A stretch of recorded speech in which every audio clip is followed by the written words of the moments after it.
Kid. What's your favorite Star Trek villain? Oh. Have you watched Star Trek? Yes. Do you like it? Yes. Do you love me? Yes.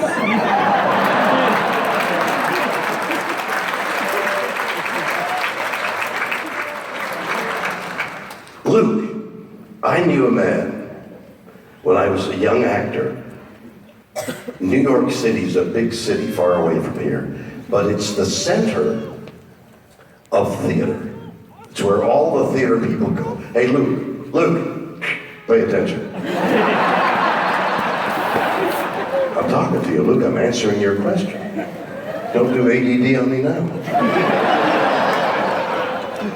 So when I was older than you, but not that much older, I went to see a show, and there was this great young man dancing. He was so athletic, and he was so beautiful, and he was a wonderful dancer. And I remember now, I can recollect seeing that guy all those years ago. That guy used to ride horses a lot, and as a result of a horse accident, he hurt his hip. And he was never able to dance again, so he turned to acting. That man's name is Ricardo Montalban. So, Ricardo Montalban was this lovely man who still had the grace of a dancer. He just couldn't dance, but his hips got worse and worse. So he built his upper body to almost as good as mine with a pecs. So he had this huge, Luke, where are you? Where'd you go, Luke? Okay, so Luke, he had these big chest muscles. Luke. They're called pecs. And he did a lot of upper body exercises because he couldn't work his legs. Ricardo Montalban became Khan. Did you see, do you know who I mean, Luke, when I say Khan? Do you know? Yes? When I say Khan, do you know who that is, the villain? Yes, you do? Yes, exactly. Good for you. So he's my favorite villain. Okay?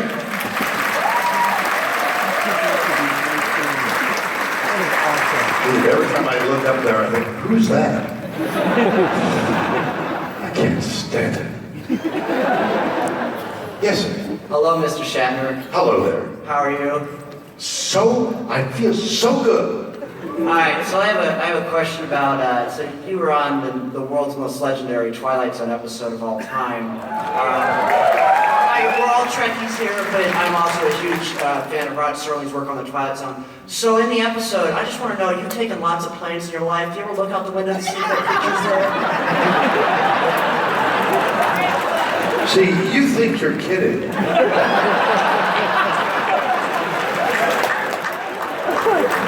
You know what I was saying about a good story and technology, and you forgive anything if you're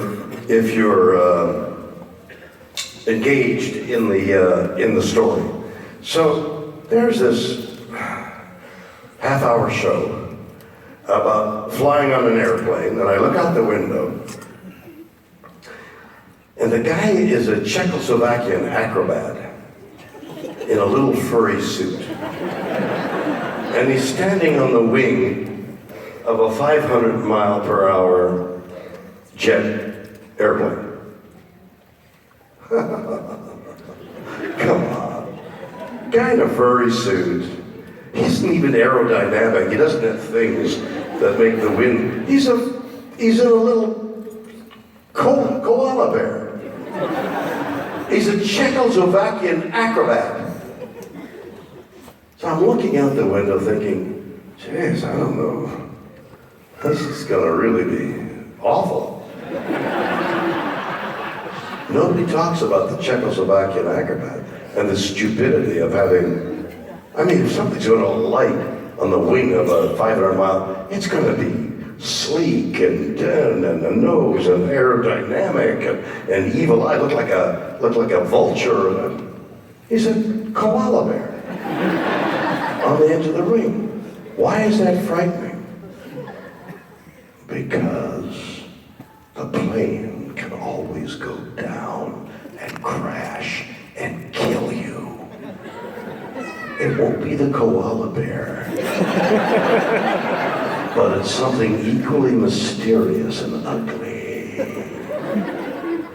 When my kids saw the thing, they began to play the game. They would say, whenever the three children and my wife and I would get on an airplane, they'd say, "Dad,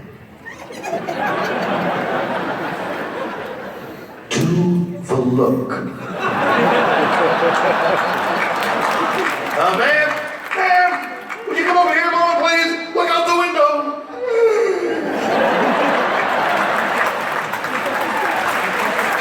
Thank you, Mr. Chair.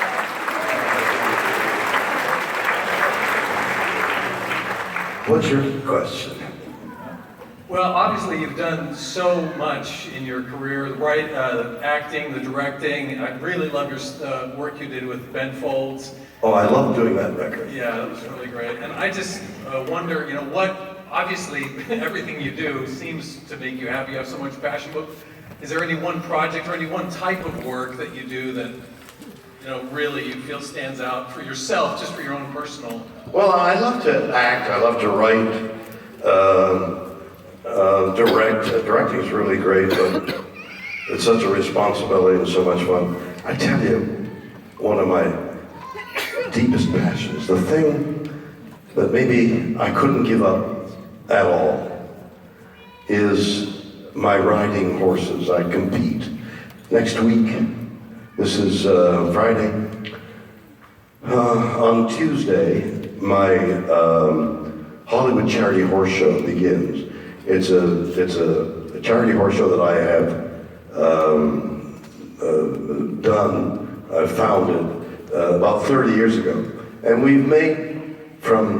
I've been able to make this celebrity that you've given me into the ability to raise money for charity. A lot of celebrities do. They have their favorite charity, and I don't know how many of them, I don't have any idea, have made an absolute charity and using the people that the celebrity has worked for to give them money. In this case, Priceline.com and Wells Fargo Bank have given me money, not a lot of money, but constantly. And then I've been able to get sponsors, and then we put on a party on a Saturday night of 5-day horse show and raise money by selling the seats. And I've been able to get a great Western entertainer, Brad Paisley, who over the years has become a point, but people of that ilk come into 500-seat capacity little room. Sean McCoy is going to be our guest next Saturday. So I'll be riding competitively in that show. It's a reiners. I don't know whether you know what reining is. One person knows what reining is. And obviously the horse fell on you, I guess. Well, reiners. The alphabet of the equine competition is based on what the cowboys had to deal with. So the cowboys riding a horse, and we're going to doctor a calf, had to ride like heck towards the calf, and the calf would run along, and suddenly the calf would stop, and the horse slides to a stop, and then the calf might dart the other way. So the horse has to go around 180 degrees and run that way and slide to a stop there. Then back up, and then to round the calf up, you might have to make a large fast circle to get the calf in the center, and then a small slow circle to get the calf settled so people can catch the calf and doctor it, and then change leads and do it the other way, change leads. So sliding stop, change leads, fast slow circle, and then 4 turns to the right and 4 turns to the left. That's the alphabet of a reiner. So it's very athletic. It takes a long time to do, and the moment you make the slightest mistake, you can't win. You get a lower score or no score at all. I mean, if you do 1, 2, 3, 4 turns, and you go whoop, over there, you're disqualified. You have to end right there to make the point. So it's an exacting athletic sport, and I've been doing it for quite a while. I've gotten really good at it. I can win if the luck is with me. My horses are that good, and I've gotten pretty darn good. And I've improved every year. Even though I've gotten older and my legs don't work as well as they used to, but they work pretty well still. But, I mean, if anybody else fire, I'm not the first one out. But even though I've gotten older in the 30 years, I've gotten better. And the reason I've gotten better, I think, is more and more I've gotten into the spirituality of doing, in this case, the reiners, but also the spirituality, the spirituality about the mutuality of all living things.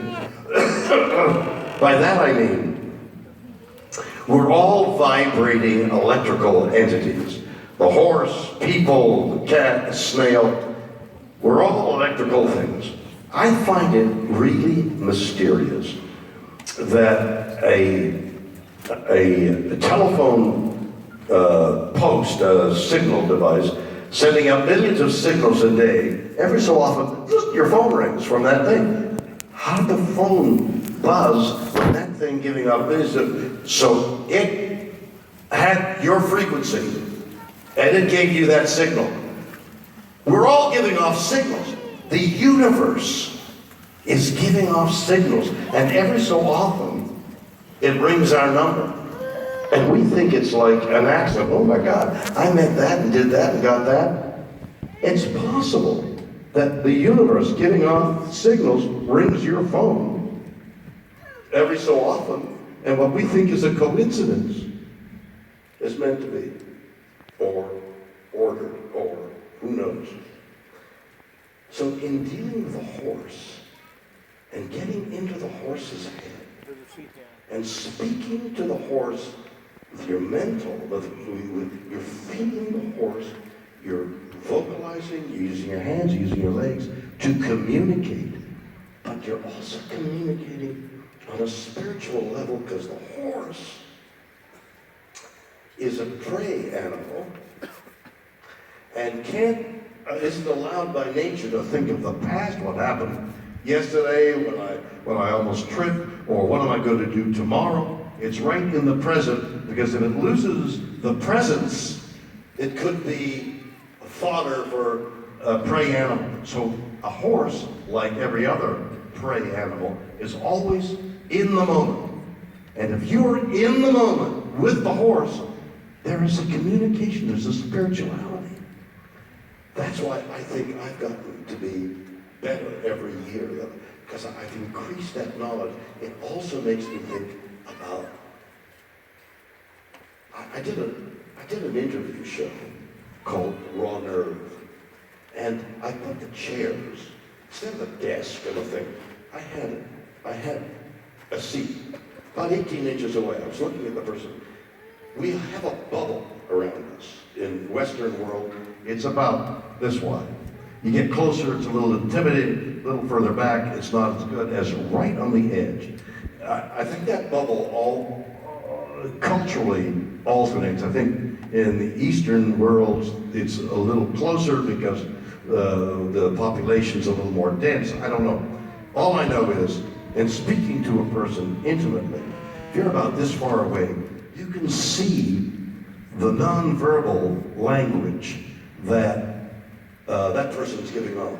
The look in the eye, the face, the thing. So if you're intently talking to somebody, that distance is really interesting. So I lined the chairs up like that. It was like a love seat. And I had the most wonderful interviews with people that from that distance, they saw my interest. I felt that I was vibrating on their level. We were vibrating together. I got the most marvelous things said. I've written a book about my friendship with Leonard Nimoy called Leonard, 50 Years of Friendship with a Remarkable Man. It's out there now. But in it, I tell a story that Leonard, during this interview that I did with him, had never spoken of before. He would go home every so often from Hollywood back to his parents' home in Boston. And his grandfather, father of his father, lived in that home. And when he would go home and be sitting next to his grandfather, he'd feel his grandfather's fingers on his feet, feeling his shoes. And then he realized that his grandfather was checking out how well Leonard was doing financially as to whether he could repair his shoes or not. Is that like a beautiful story? And Leonard had never thought of that. In all these years of giving out interviews and things, because Leonard and I connected so intimately, I was able to withdraw this story from that he himself had long since forgotten. It's that kind of intimacy that we all share. We're all sharing it, except when we deny it from a lot. And thusly, we have all this conflict. But we all share the same journey, which is from birth to death. We're on our way to die. And it's meaningful, it's important, it's essential that we make that trip together, if possible, hand in hand.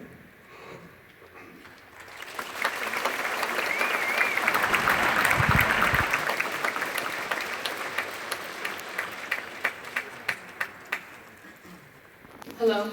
Hello. I'm right with you with this vibration frequency thing. It's wonderful. 105.7, I believe. I'm going to switch fantasy worlds just for a second because this is an insight to people. If you lived in the Harry Potter world and you were in Hogwarts School of Witchcraft and Wizardry and you were put underneath the sorting hat. Put underneath the what? The sorting hat. The little big, hat. Oh, okay. The magic hat. Right? The sorting hat, yeah.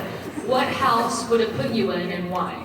What house? Yes. Gee, I don't know enough about it. What do you mean, what house? Oh no! Slytherin, Ravenclaw, Hold on a second. What does she mean? What? But is it a special house? Okay, I'll change my question. I think you're a Gryffindor, by the way. Wait a minute. I gotta get it interpreted here. What? Gryffindor. Gryffindor. Yeah. Yeah. He's a Gryffindor. Yeah, see, only these people clapped. Everybody else was silent. They're Slytherin. Because they didn't know what the hell I'm talking about. Anyway, I love you, by the way. You're awesome. Thank you, dear. Is that your, what is the inner meaning of that question? Because each house has an inside view of a person. Of And what? I wondered what you felt about yourself. Each house has an inside view of themselves? Yes. Each Ah. house. You know, so like a Hufflepuff thinks of himself in a certain way, a Slytherin, a Gryffindor. Okay, so your question is, what do I think of myself? Yes.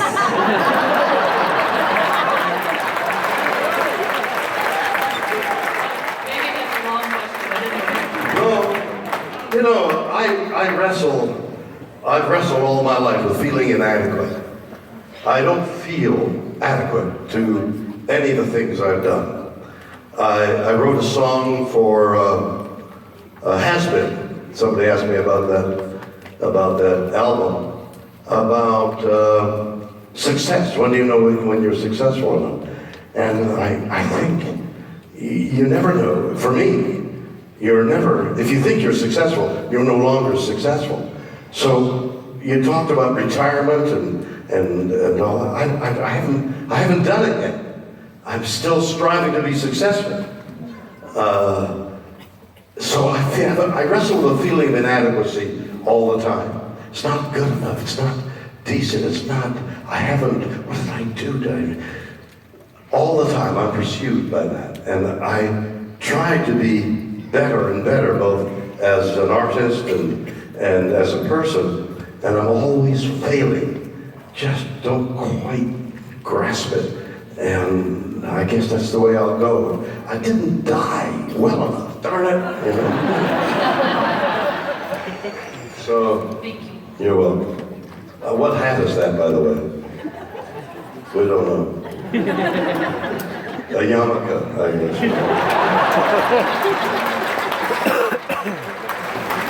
Yes. Hello. Hello.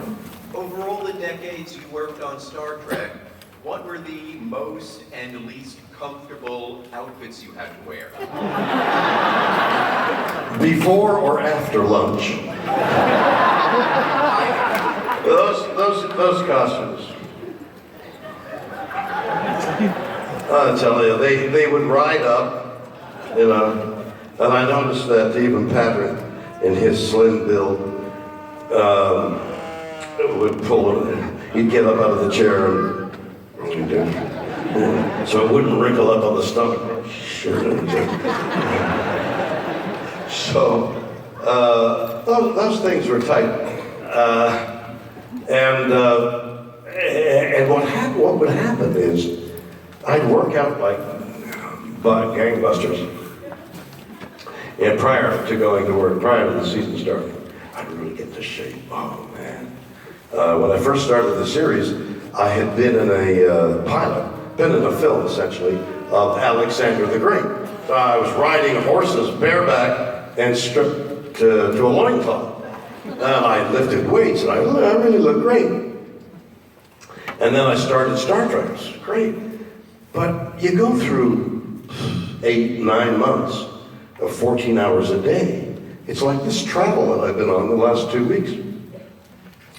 Every hotel got a spa and they've got a gym at every one of those hotels. I just lie down on the bed. I couldn't get to bed.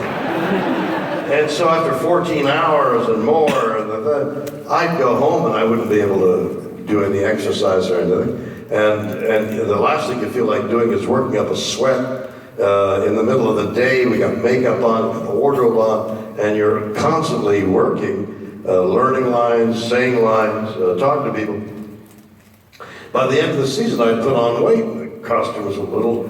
Then the next season would happen. I'd be slimmed down. I can tell when I see some of those shows. Oh, that's halfway through this. Oh Lord. That were the last 2 shows, I'm sure. So the costumes, if I could do what all those guys do with their biceps and their pecs and their things. They work out 2-3 hours a day. So I ride a lot of horses. You should see my thighs. Not tonight, folks. What's your question, my dear? Hey, Will. I wanted to know if you watch Star Wars, what? Wait a minute. If I watch what? Speak right close to the microphone. If you watch Star Wars, what is your favorite episode out of all of them? I have watched a little of Star Wars. And what's your question? What's the favorite movie of Star Wars? Yeah, your favorite episode. Of Star Wars? Oh. City Across the River? No, that's Star Trek. Right? I don't know Star Wars that well. George Lucas is a genius. He's in the forefront of everything, of technology, in the forefront of telling those stories. But he was preceded by Star Trek, and he himself says how influenced he was by Star Trek. But Star Trek owes Star Wars a debt, in that after 3 years of the series I was in, and we were canceled, that was the end of it. And Then Star Wars came along, and it made this big splash. So Paramount executives said, well, what have we got that we can match Universal? And somebody said, well, we got the Star Trek that was on. Well, let's do Star Trek. So then we did Star Trek, the movie. And the movie, directed by Robert Wise, who was a really incredible director and editor, didn't do so well for a number of reasons. One is that we were rushed and we couldn't get a final edit in and all that. But then the owner, the guy who really essentially owned Paramount Studios, his wife loved Star Trek. And she said to her husband, do it, you gotta do another one. So this time we did it on a sort of TV budget. But Star Wars was the impetus to starting up the franchise of Star Trek for the years to come. Ladies and gentlemen, I will be signing, and I've got a photograph thing down there below. If you wish to come, I'd be delighted to see you. What a pleasure it's been in front of you.